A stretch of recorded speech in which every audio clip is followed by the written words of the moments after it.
All right, so part two, we're transitioning from last week when we looked at the tissues of the lower leg. This week we're talking about the Achilles tendon.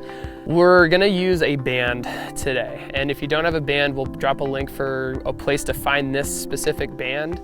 A lot of gyms have these bands as well, but the band is gonna be something that's gonna help us track and pull our ankle as we go through some rotations to help actually move the Achilles and reanimate kind of the joint of the ankle. So you're gonna go to your local park or the gym, and you're gonna need something to hook the band around. Any of the benches, anything that's heavy and isn't gonna be kind of pulled around by adding some tension. You're gonna take it as low basically as it can go. So this could be literally flush with the floor here. No trees were harmed in the making of this film. We're gonna go through two different placements of the band and two different exercises for the Achilles here. The first one, I'm gonna have the band pulling back. So I'm gonna be pulling the ankle backwards as I go through some range of motion.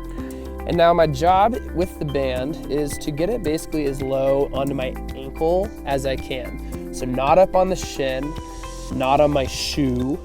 What I'm gonna do now is I'm gonna kick out to get some tension on the band. Now to make sure that I'm getting this all from the Achilles and putting the demand in the Achilles is I'm gonna make sure my heel stays down on the ground as I go through this.